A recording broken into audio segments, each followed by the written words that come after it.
All right. So as you remembered last time, we've now introduced our final state variable, talking through in the thermodynamics space.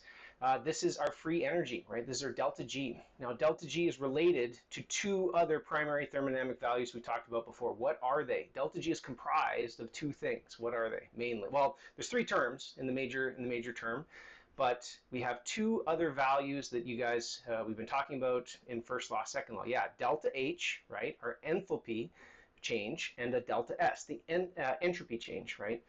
And in the end, these are all reference to the system. This is why we choose to do this, is because we're looking at free energy change for a reaction in the context of the window of the system. Now, why are we choosing to use this new term, delta G of reaction, instead of entropy, right? What was the thing about if we tried to focus only on entropy to look at spontaneity? What's the problem with just looking at entropy? Yeah, we need to know that, yeah, it's a summation, right? We have to find the entropy change of the universe, and that is a very open-ended problem. If we were only, it's easy to study something we focus on, right? This goes all the way back to our initial discussion of systems. Nice thing about systems is we define the boundary, we define the surroundings, but if we're talking on the scale of the universe, that surroundings could be infinite, and it becomes difficult to sort of estimate that part. Measuring that is very challenging. So focusing on a quantity or a method that says that if this is my point of interest, this is what I want to actually study, I have the capacity to study both the delta H and the delta S. Back to what we talked about in sort of calorimetry, heat and work. Delta H was special. How would I measure? Give me one way I could easily measure the delta H of a reaction. So remember, delta H had a specific quantity. Yeah, it's the enthalpy formation. That's one way. Yep, Hess's law, things like that. What if I went into the lab and I wanted to measure it? I didn't know my entropies. Yeah, if we set the volume, is it volume or pressure? That's what I mean, heat. Yeah, it's related to one of those two. Which one of those? Constant pressure, the QP, or constant volume, QV? Which one of those equals delta H? One equals delta H, one equals delta E. Yeah, QP, right? If we say constant pressure, that's delta H. If it's QV, constant volume, that's delta E. Now, why? What's the difference between delta H and delta E? Delta H is our internal energy. Delta H is our enthalpy. Delta E is our total internal energy. Yeah, exactly. Delta E is all of the energy, work and heat. That's everything, total internal energy. Delta H is focusing on the heat part of it, right? It is the heat value, which we're usually measuring as a quantity for bonding energy, energy retained in bonds. Delta H might have, right, a work term. We're saying that it's the heat related to the bonds. For some process, there may be a work term involved. And that's why we say delta H is measured as the heat under constant pressure. Constant pressure means volume could change. If volume is changing, work could be done or be done on the system. If we fix volume as delta V is 0, there can be no work. We're measuring all the heat is our delta E, right? That's our differential between the two. So that's our heat values. Now, entropy, right? This is our disorder. This is our ability to sort of look at spontaneous processes. Again, we can have things that, that could happen that have a negative delta S for the reaction. Give me an example. One example of some process that might have a negative delta S of a reaction, or negative delta S of the system. Something you've seen that actually happens. It's not total fantasy, science fiction, but you know there's an order, yeah, crystallization, freezing, right? These are processes where we know that with respect to the system, the entropy is decreasing, right? But they still happen under certain state and conditions, right? We can make something freeze. If we take a liquid and we put it below its freezing temperature, freezing will occur spontaneously. If we take a supersaturated solution at some temperature, crystallization will occur spontaneously, right? So these are processes that have negative delta S's with respect to the system, but still may be spontaneous because something else has to be paying that price, right? Gas to a liquid, that's another one too. Reductions of states of matter will give you this. Okay, so now we're over onto our delta G, right? We introduced this last time where we say that this delta G value is a free energy change. And we're saying free energy, that's why we're quantifying both the delta S and the delta H. Another quick mention too, what were the typical magnitudes or units of delta H versus delta S? I made a point of it last time to say watch out for this. Delta H units are typically what? Yeah, typically kilojoules. They're larger values quantities because heat values are just of that sort of magnitude. The delta S's typically, if you look on a sort of the delta, yeah, those are usually in order of joules per mole and degree Kelvin. The two things are different with the delta S. Usually they're smaller magnitudes, again, usually. Obviously gas changes are much, much larger, but just simple temperature changes, the delta S's can be smaller. So they're usually measured in terms of joules, not kilojoules. Second thing too is that they have a unit of temperature associated with it, right? The unit for delta S has this Kelvin value in the denominator.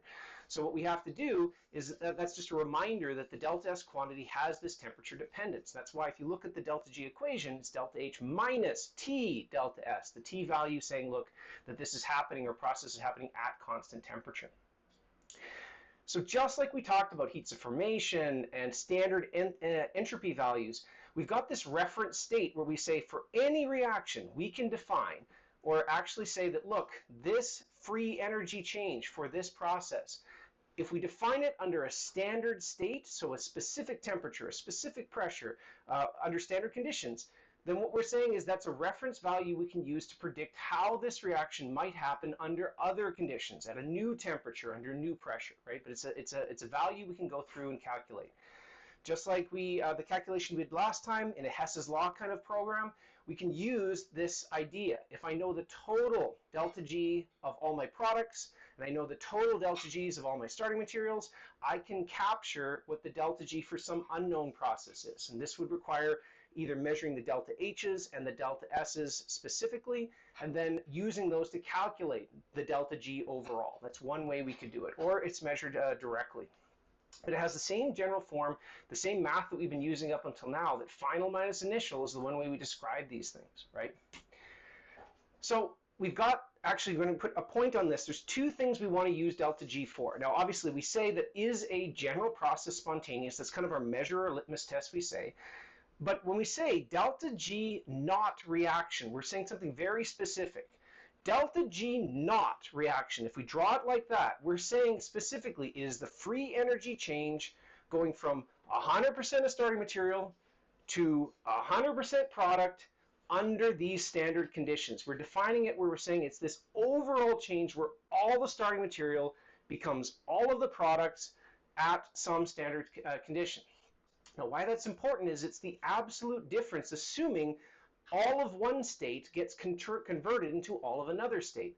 And this is useful for ranking processes like we described. What would something would be very large, if you assume, very large negative delta G of reaction that has a big exothermic process and a big positive entropy. Yeah, combustion, explosion. We would generally rank that where you start at a high energy state. So the free energy of my initial state of the explosive or the combustible material, the state of all the things we're going to react is very high up here. And then as the reaction happens, we're going to a final state, which is much lower in energy. The difference between those two, final minus initial, is a negative value. You're dropping. Energy is leaving the system is one way to think about it. But we're quantifying, we're summing not just the heat energy here, this is also the entropic energy we're getting back as that process happens. That's what we're representing with their free energy. When we say it's the delta G naught of reaction, it is a fixed value between here and here under those standard conditions. Those levels are based on that. And why that happens, remember, is different temperatures. The delta G, if we just think of just delta G, at different temperatures, delta G's value may change. Under different pressures, the entropy values may change, right? Those delta H and delta S terms have a variation to them, so we have to say, look, we're going to fix this and say, I want to know how all of this material, 1 mole of my starting material under some standard state, being turned to 1 mole of product under the same standard state, what is that rank difference? This is like putting it on a scale like the pH scale. We have to standardize it so there's a comparative, and then we can transfer to other properties. Now, why this is important is for any state, for any molecule or any reaction, there is a single delta G naught value. It's based specifically on the matter which is being used. It doesn't mean that There's not a way to change the reaction to change what these absolute values are. The delta G naught value is just like, think of it like a melting point. It is a standard value specific to the matter you're using under a defined set of conditions. What that means is, broadly, all reactions can be binned into threes categories, right? You're going to have things where the delta G starts low and goes high. So the delta G naught of this reaction is positive, greater than 0. The delta G naught of the reaction is 0. You don't go anywhere. The overall free energy change is equal. And then you have negative, where something drops in overall free energy. And again, these are referenced values under standard conditions. So you can bin all reactions to these 3 points.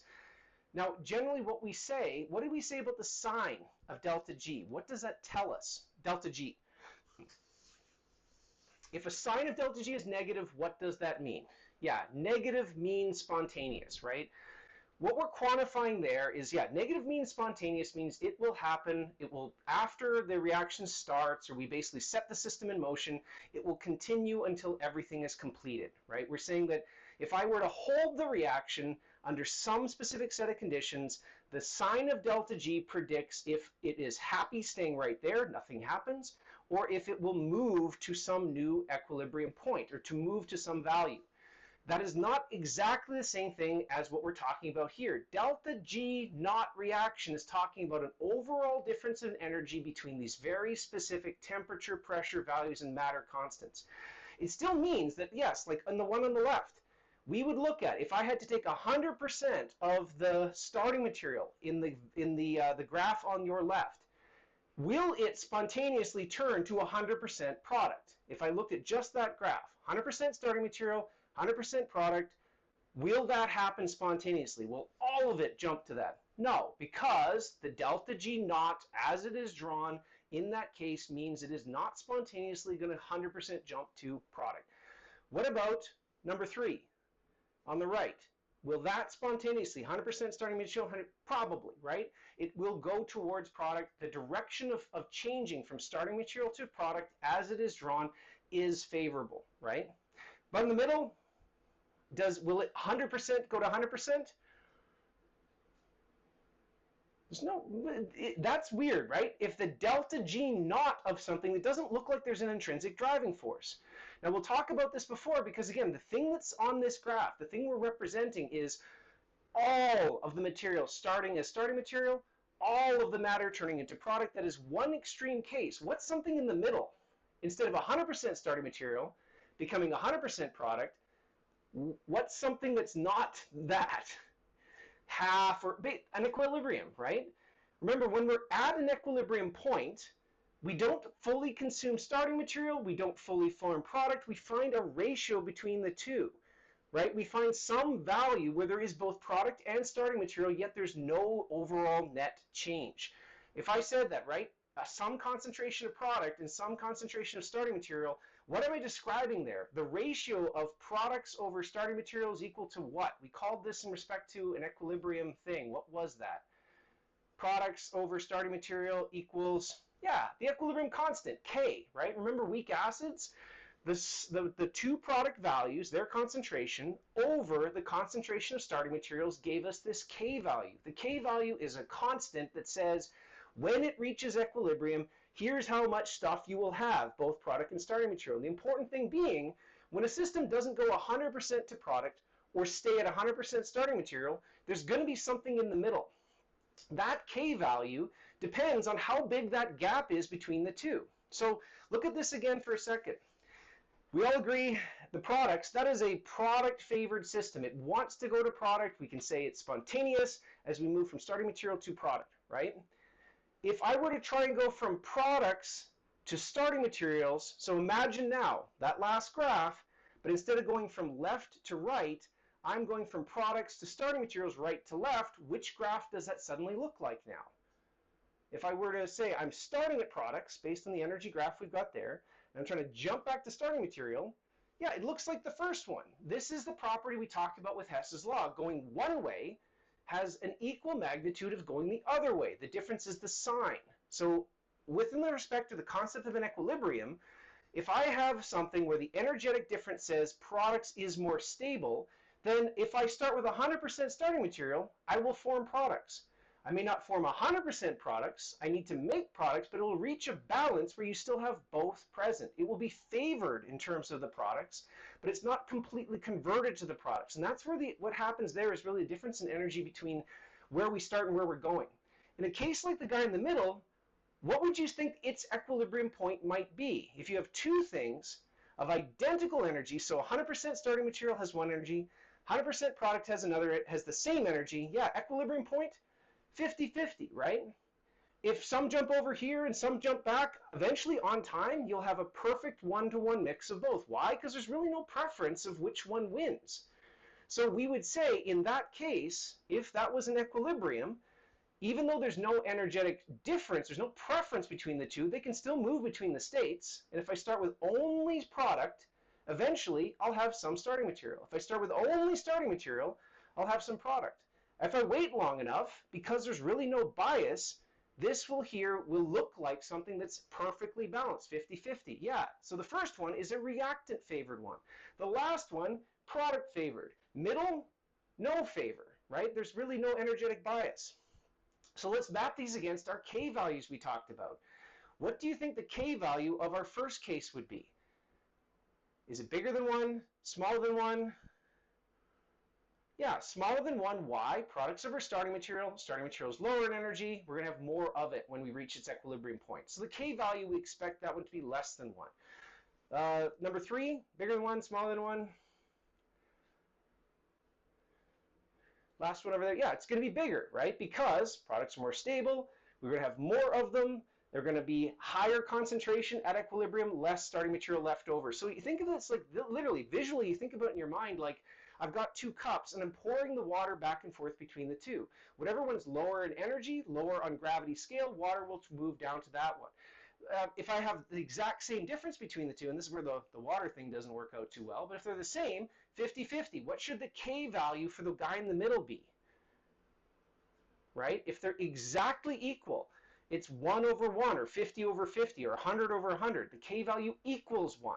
So these are our 3 general bins. We have K less than 1, starting material favored. Delta G naught of the reaction predicts that because starting material is lower in energy than products. Last one, delta G naught is negative, product favored, K will be greater than 1. If the delta G naught equals 0, no energetic bias, the K equals 1. It's actually right in the middle. So good. That's our overall point. Now let's map this back one more step. We're talking this in terms of equilibria. So that means that we're going to have a state where the energy difference is biased. There's a little bit, but it's not so big that there's almost none of something left, right? If I keep making this bigger and bigger under sort of our water analogy, what do you think happens as that gap gets bigger? How much starting material is left if I have my products here and the starting material is way up there? If this was still in equilibrium, it's, if this was like, 2 to 1, what do you think that is? Like, exactly. The larger we make that gap, either, towards starting material or product, the bigger we stretch that to that axis, the bigger the energetic difference between the two, the more favored that lower energy state is. So if I was here, and let's say, hypothetically, if this is 50-50, and let's say that is 2 to 1, right? 2 to 1. As I keep getting bigger, the products become more favored, their concentration grows, the starting material shrinks, all the way up until there's basically 0 to 100. That's when it would be an irreversible reaction, right? This concept comes into what's called microscopic reversibility. Theoretically, every reaction has its reverse. If you form something one way, walking back that pathway will give you back the same starting material. So an equilibrium is where the energetic difference is small and going back and forth is facile. You just have a preference for one or the other. A fully irreversible reaction, the energetic difference is so large that once you make this one, it's never going back. But what it means is, if this was a weak acid, and let's think about that, which of these 3 graphs would you say, that describes the energetic states and the product distribution that I understand for a weak acid? 1, 2, or 3? Weak acid. So we got all 3 there. Okay, let's start in this. What about strong acid? If it was a strong acid, Okay, 3, I would say for sure. Why does that? Remember, what does it mean to be a strong acid? Product favored. Yeah, fully dissociated. That's right. What about the K value for strong acids? When we draw the Ka expression, if that's the equation I was drawing, yeah, it's bigger than 1. So if I was to draw the Ka expression, the K equilibrium, and I know this is a strong acid, I would predict that its delta G naught would look like number 3. It's going to be highly product favored, fully dissociated. K is much larger than 1. What does that mean for weak acid then? Of these ones, weak acid K was what? Bigger than 1, less than 1, equal to 1? Yeah, the K for a weak acid is less than 1, not equal to 1, less than 1. So it's going to look more like the starting material. Now remember, what I'm saying in terms of reversible or irreversible reaction, that's a question of magnitude. That's not on these graphs. In terms of preference, starting material will be favored in respect to a weak acid. How do we know that? The Ka expression for a weak acid, the Ka value is less than 1. It's not equal to 0. It's not equal to some undetermined number. There's going to be starting material and product, but it's favoring starting material. So the energy difference, the magnitude is still going to be relatively small. It's not massive, but the starting material is still going to win. It's still going to be more stable than the two. So does that mean if I take a weak acid and I put it into solution, if I take 100% of acetic acid and I put it into solution, will it make water acidic? Yes or no? But acetic acid, weak acid, only acetic acid in solution, yeah, it will make it acidic. Why? What does that mean is happening? Acetic acid has to dissociate, make some products, right? And that's going to lower the pH. It's still reactant favored, but there's going to be a little bit of products formed. So this is the concept we're going to talk through now. We know that for some equilibrium that is starting material favored, what we're saying is the delta G naught of that reaction is going to be positive. We know that for a starting material favored equilibrium, the K value will be less than 1. It doesn't mean that if I were to take that same equilibrium and put acetic acid into water that nothing would happen. Some will dissociate. We have to set up the equilibrium. If there's no products, just acetic acid, we know some will dissociate. That's the ice table that we did. That's the dissociation constants we talked. That's why we use our pKa. So this is where we're going to pull those two concepts together. What we're showing here, remember, this is what you repeat to yourself. Delta G naught talks about if I have 100% starting material and I'm going to 100% product, what would the overall energy gap be? And yes, acetic acid, weak acid, that is not going to be a good thing. That's not going to be fully favored. Not every molecule of acetic acid will make product. So that's why its delta G naught is positive. It doesn't mean that if I put a little bit of acetic acid in water, that some of it won't dissociate. Its equilibrium position will still allow that to happen. It's just going to be favoring starting material. So this is where we put the two pieces together. Now, what we're saying is, if I had a general process here, A plus B, in equilibrium with C, equilibrium is talking about when there is no net change, that the forward rate and the backward rate now equal each other. That if I keep waiting, the population or concentration of my species will not change any further, right? That's what equilibrium is meaning. And what we're saying is I have to change something. I need to change a concentration, add something, change a temperature. But if I wait, time will not change the concentration difference that I'm observing. So if I take this equilibrium, in the first box, time equals 0, what I'm saying is I started with only A and B. I put only A and B in reaction. It is not at equilibrium yet. Why? Well, okay, Le Chatelier says, look, if I only have starting material, I'm going to have to form some products. I don't know what its K value is, but I know that if I only have starting material and I've been told it's in equilibrium, I'm going to have to move forward. I'm going to have to form some products. So when time equals 2, I've got a little bit of product. Time equals 3, the product has changed. Time equals, 1, 2, and 3. As we move to 2 and 3, we're forming its equilibrium state. If you were to count those off, right, counting the number of molecules per unit area, that's our concentration. What we're representing visually here is the approach to equilibrium. We're at time 0, not at equilibrium yet. Time 1, not at equilibrium yet. 2 and 3, it has reached equilibrium because there's no net change anymore. The relative concentrations are not changing. Positions might change, but how many? The count doesn't. So really what we're saying now is equilibrium has this time component. If the concentration no longer changes by waiting more time, we have reached equilibrium. More importantly, we can start at any concentration we want that might be outside of equilibrium. If I started at 100% only C, you would just watch the movie going backwards. You would see only C to more A and B to your equilibrium position. If I start with only A and B, I get some C and then equilibrium, right? It's based on that balance. But when we reach the equilibrium value, when we actually hit that equilibrium value, it is defined by our K value, right? Concentration of products over starting material. It shouldn't depend on how we get there. The ratio is what changes. So again, based on what we're trying to show here, equilibrium here would be 2 and 3.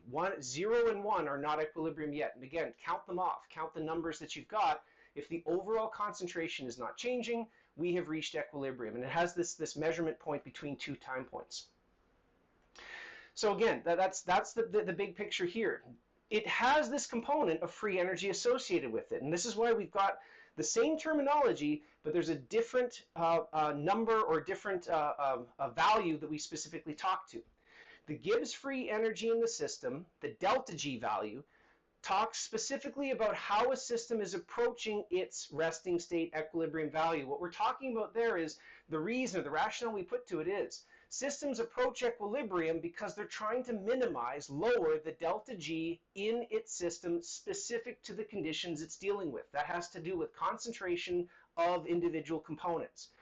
When we talk about delta G, just delta G, not delta G naught. This is going to get confusing for a second. I'll try to make a really good point on this.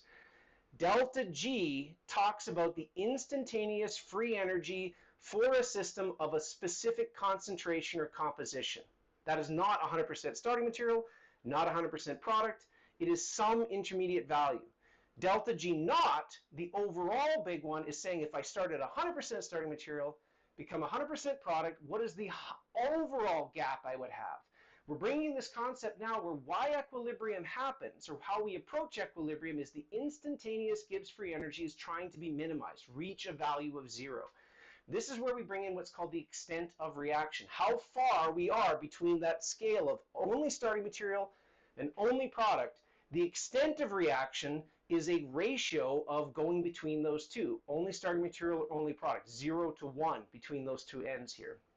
And what we're saying is, as we move along the continuum, 100% starting material to 100% product, that will measure the overall delta G naught value.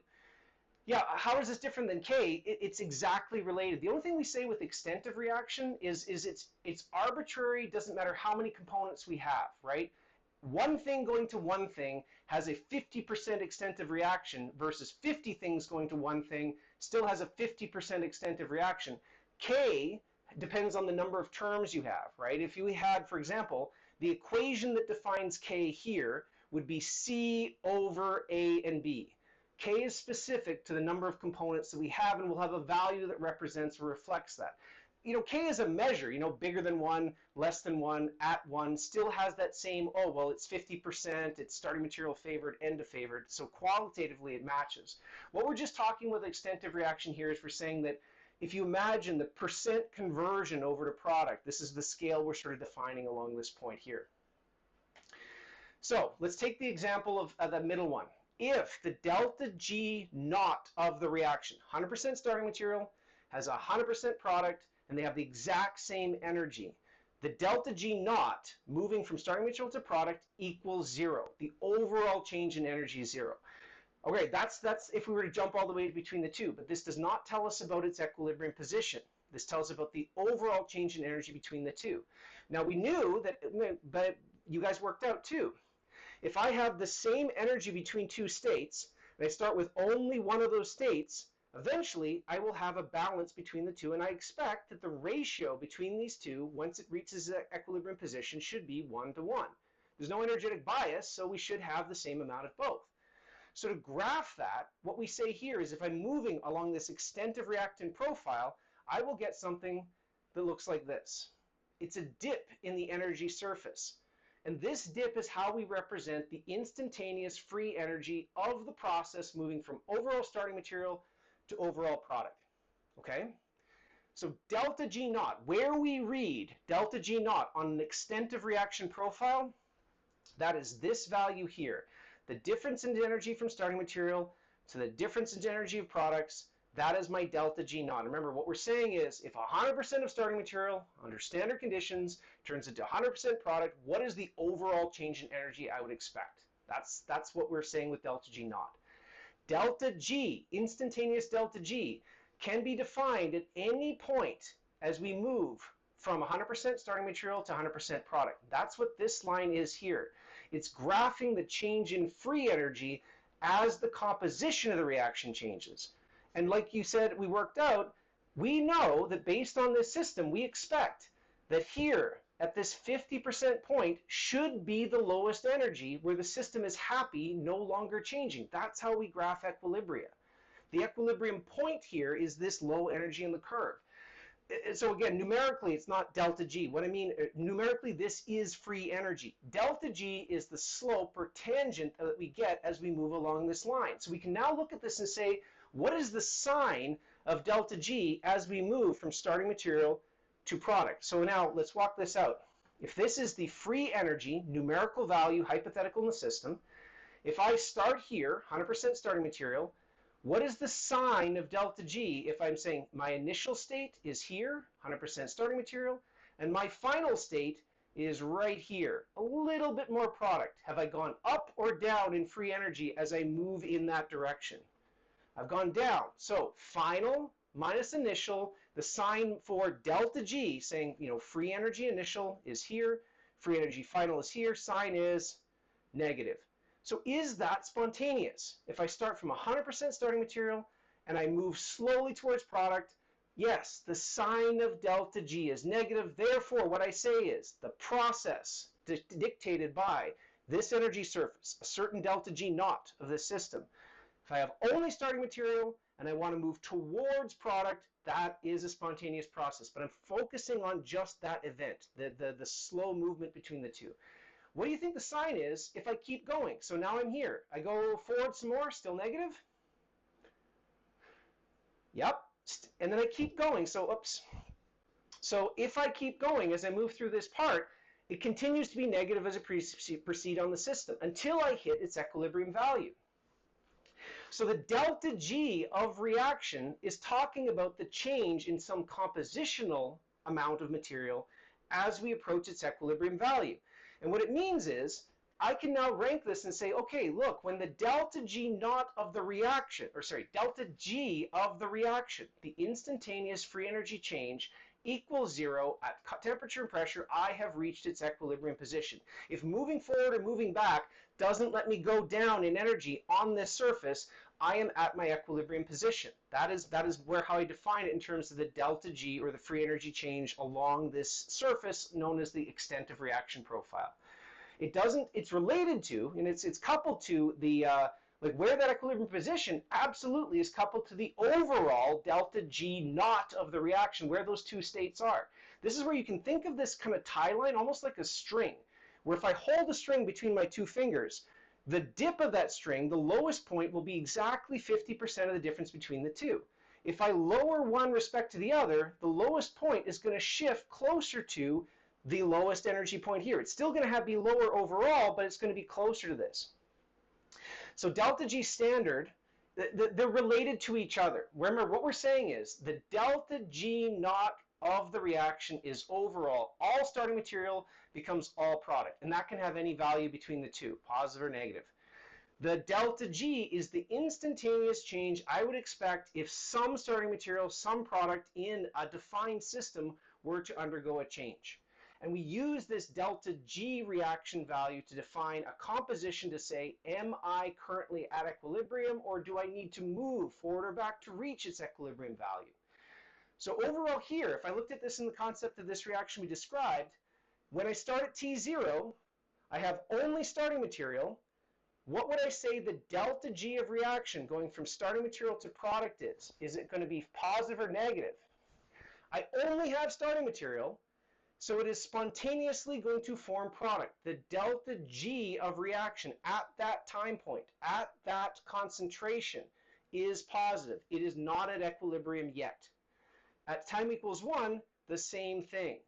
I am not at equilibrium yet, and moving forward in the reaction will get me there. So the delta G with respect to starting material to product is still negative. In time slice 2 and time slice 3, there is no net change. Moving or changing the concentration, or if I'm trying to move things back and forth, if the concentration no longer changes, it has reached its equilibrium position. That is where we look at that state and say, the delta G of the reaction moving from time point 2 to time point 3 did not change because the composition didn't change. There's nothing driving the reaction further.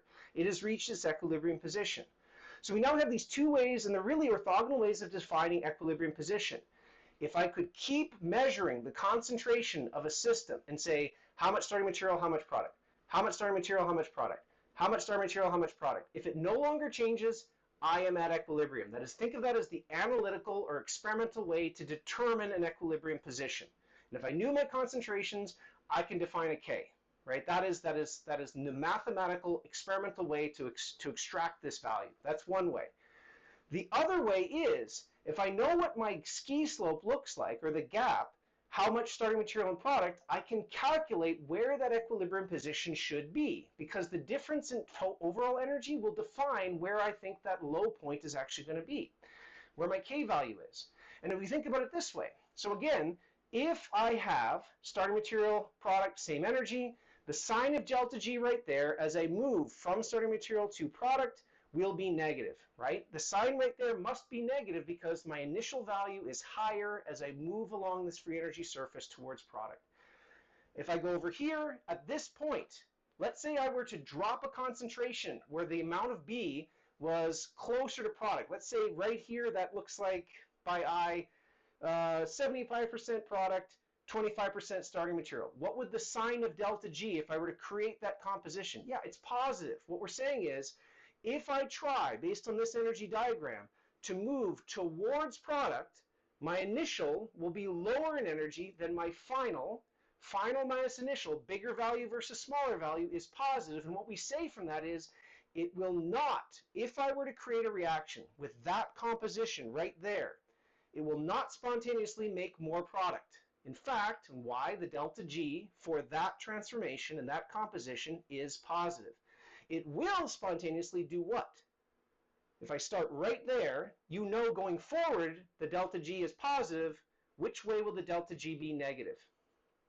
Yeah, go backwards, right? The delta G value is the difference in free energy between some point I'm at and some new point I'm considering. So if I'm standing right here, we're at this extent of reaction.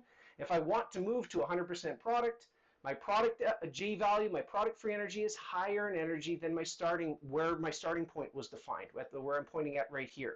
So really what I'm saying is the composition starting right here, if I were to create the reaction with that ratio of starting material and product, it's not going to make more product. It will spontaneously make more starting material. It will move backwards to that point.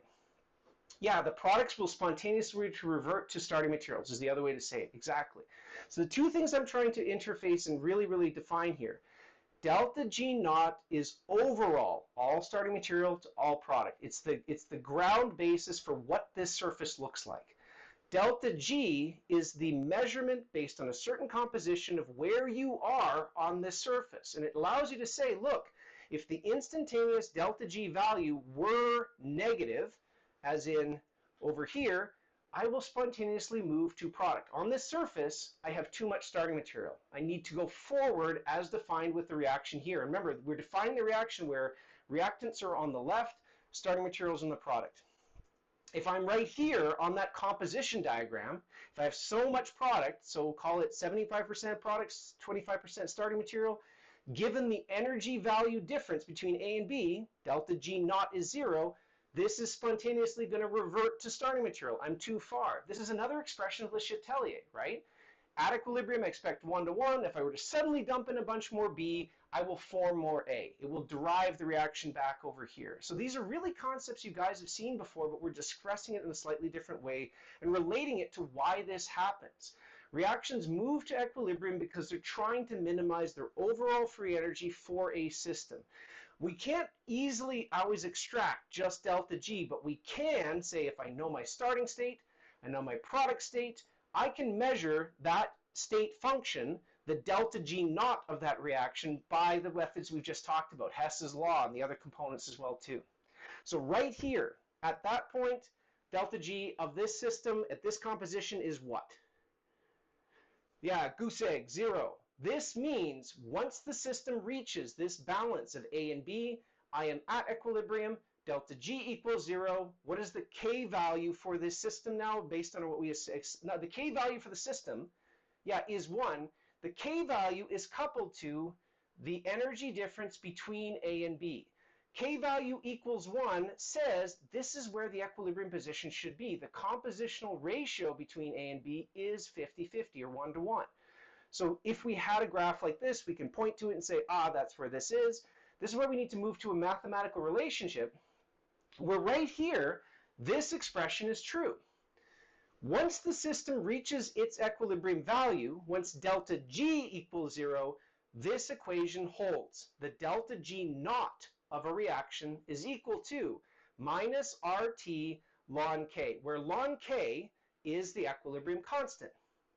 So if we knew the equilibrium constant, I can extract the delta G naught at some temperature, given an R value. We know that once the system reaches its equilibrium value, this value is true. Now, there was some other way that we had long ago in acids and base. We talked about, not K, what's another value I can describe that talks about the composition? Well, yeah, pK, yeah, that's one. Exactly. K talks about ratio of products to starting materials when we are at equilibrium. It is a unit value for some expression or some equation, right? Q, the reaction quotient, describes absolute concentrations, right? And we're going to go into that one in just a second. So let's apply that over here. What about this guy? This is a case here where the delta G naught of the reaction is positive, right? 100% of starting materials will never form 100% product. It won't just do that part spontaneously. But it could still be in equilibrium. As long as the energy difference is slight, starting materials is favored, but it doesn't mean that you're going to have only starting materials. This is our weak acid, right?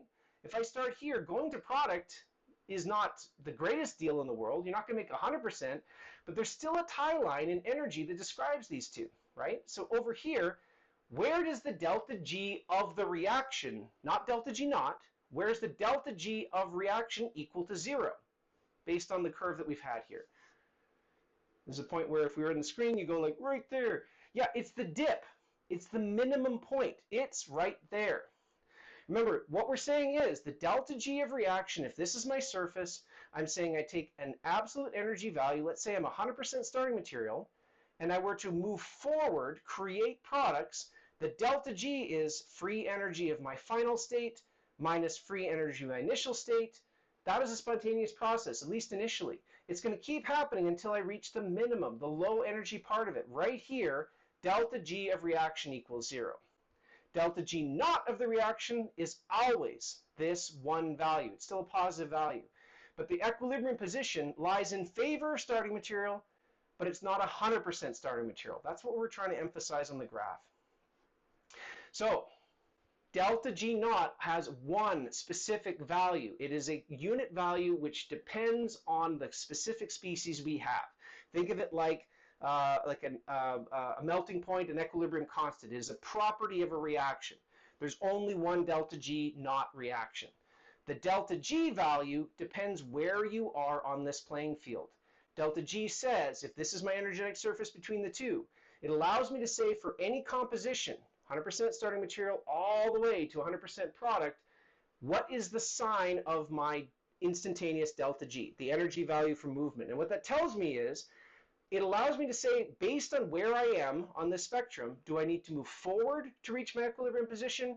Do I need to move backwards to reach my equilibrium position? Or am I at the equilibrium position? That's what we sort of pull out of this. Now again, mentally, what we're saying is, based on these 2 points, if I was to hold a string between my fingers, if they have the same energy, the dip on that is what we're really representing of this surface. It will always sort of drop or drip down. So you can sort of do this by taking a string. Don't hold it tight, but always have a little bit of slack in the line.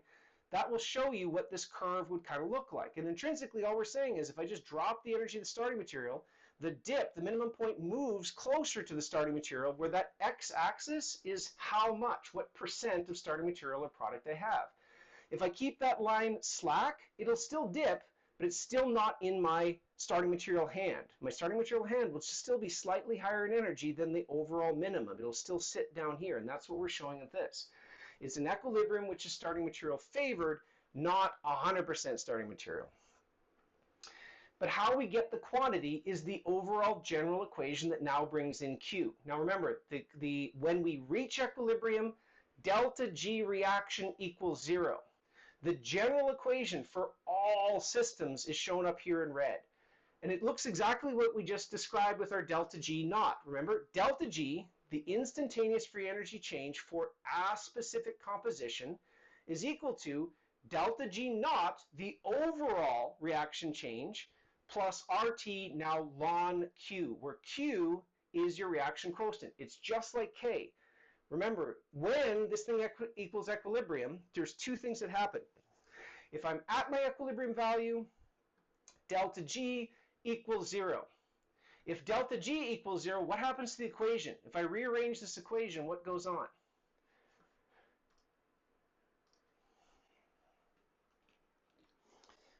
So, remember, the overall equation, we're saying delta G for some reaction. Now remember, this is a value which will change based on the specific composition of the reaction, is equal to delta G naught reaction.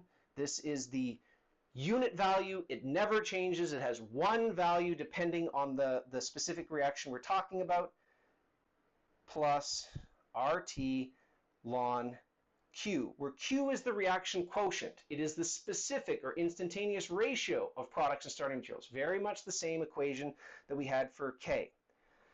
If we're at equilibrium, there's two things this means.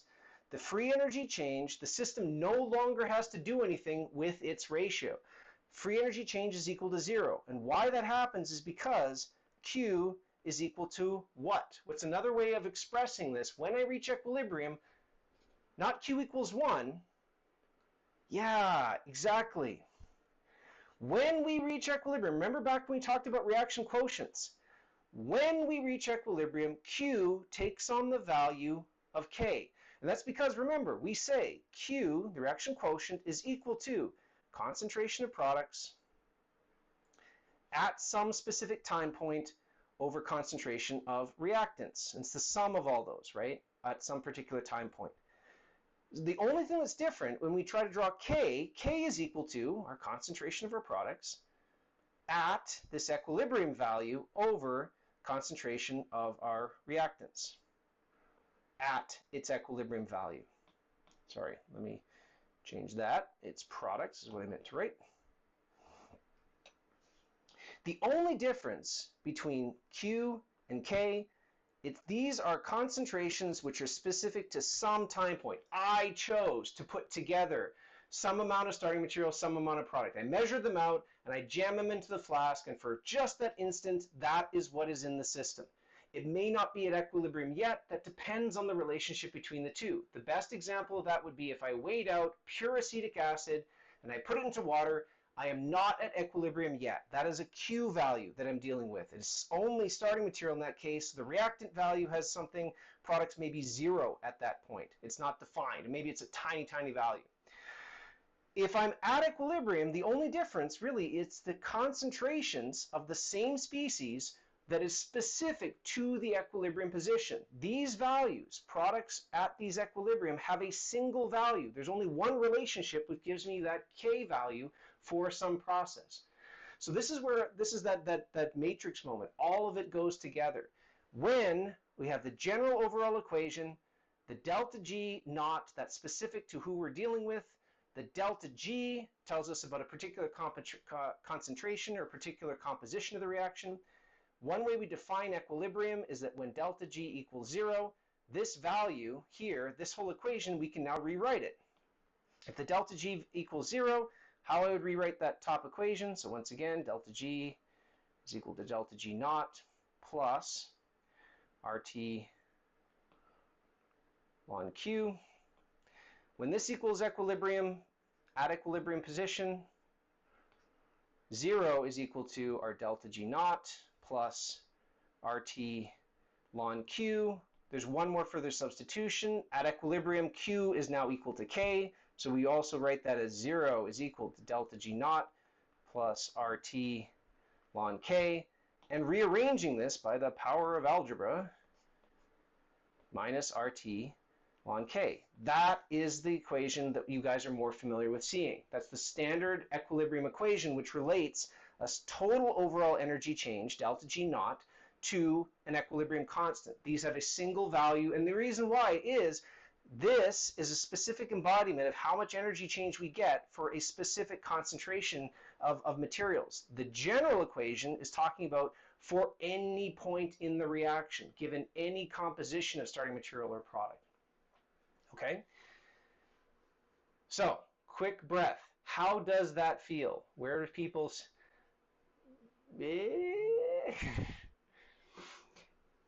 Really, the two things you have to put back into this. One, this is not outside of your experience. This is a different way of expressing what you guys already know. This is Le Chatelier. This is what is K. This is which is lower in energy versus another. This is preference of equilibrium. In the side says, so yeah, the number of moles would potentially be in value at this point right here, right? The number of moles overall at this point. That's correct. I apologize. I need to still update that point. But the compositional ratios that we're going through here, what we're describing between these values, right, is what we talked about back in the overall sort of things in free acids and weak acids. It's the same balance here where we can talk about free energy change based on these two. Sorry, but moles, there needs to be an N value in front of here. Sorry, 1 second. Let me go back to my slides. Yeah. Number of moles. The number of moles of things going through that transformation. So I apologize. What I'll do is we're going to touch on this one when we start off of next class. The number of moles of material are sort of required here. The reason why N disappears for the overall one is we take it under standard state and conditions. We're transforming a single mole of material or single mole of product. That's why N is equal to 1. That's why it's under the simplified case. N is equal to 1 in that point. The general one, we have the potential to sort of include how many moles of material are undergoing a reaction. Yes, this is the absolute last part of it. Again, it's the behavior between delta G naught, and where you sit on this equilibrium position. That's right. So this is the part. This is the part that I absolutely want to make sure you guys have a general perspective of. If you were given a graph that looked like this, based on this graph, what information can you extract? So first of all, if I gave you just this graph, what could you say about the delta G naught of this reaction? Overall delta G naught is what? Positive, negative, what's the sign of that overall process? Yeah, and the reason why is if you can extract that value, the delta G naught for an overall process is the total energy change difference between starting material and product. Based on this too, you should know that there's regions. Think of this as a playing ground, again, right? Based on this point, there's regions of the graph where you can say, if I'm in this quadrant of the graph, I am not at equilibrium yet. Where do I need to go? Versus if I'm in a different position, am I at equilibrium, and where do I need to go? So based on this, if I existed over here, right, in this sort of sector, am I at equilibrium? No. Where do I need to go? Back to starting material, forward to products, based on how this graph looks. Right, you got to go back. What that means in terms of values, numerical ratios, what I'm saying is, if I need to go back to starting material, what does that mean about the sign of delta G reaction at a point right here? The sign of delta G reaction, yeah, sign of delta G reaction at this point here. To go back to starting material, yeah, as written, when we talk about respect to delta G reaction, we're saying that I'm defining this as starting material to product. At this composition here, delta G is positive. I've got to go backwards to get to my equilibrium position. If I'm right here, at this position here, what is the sign of delta G reaction? Right there. Yeah, it will spontaneously move towards products at this point. If I'm right here, sign of delta G is, yeah, 0. I am at equilibrium. So those are the three big ones in terms of their position and what those signs mean in terms of where movement will go. The last point of this is you know something about the sign of delta G, positive, negative, or equals to 0. We have this final relationship because K and Q are linked to each other. They're part of this whole thing. What we're saying then too is if I'm over here, Q is larger than K. What I mean by that is I've got too much products. At that point, the value of Q, the ratio of products over starting materials, is too big as compared to K, which is just the equilibrium concentration ratio. Q equals K when we're at equilibrium. Q is bigger than K if we have too many products. Q is smaller than K if I have too many reactants. So we've got these three different ways of looking at, am I at equilibrium or not, right? We've got comparing Q to K. Magnitude tells us, again, do I have too many products, too many starting materials, or am I at equilibrium? We have our delta G value. If it is positive, I've got to move backwards. If it is negative, I've got to move forwards. And then if I'm delta G equals 0, I am at equilibrium. The last one too is if I know my delta G naught, I can calculate what? If I know delta G naught, not only can I say roughly who's more favored, but the big one, delta G naught gives me what big value that I absolutely need to quantify equilibrium position. Delta G naught gives me, yeah, overall spontaneity, yeah, big one is. Delta G naught gives me this right here. It gives me K. If I know delta G naught, I can analytically calculate the ratio of starting material to product for where that equilibrium is. We're representing it graphically with these saying, oh, it's starting material favored, product favored, but numerically, K can be extracted by knowing what that delta G naught value actually is. Okay. Anyway, yes, this is the last of the midterm content stuff. We'll go and review this one more time on Friday, and we'll finish off talking about Van 't Hoff type equations. I can hang out for just a little bit, talk through if you have any other questions. Other than that, I am happy to see you on Friday.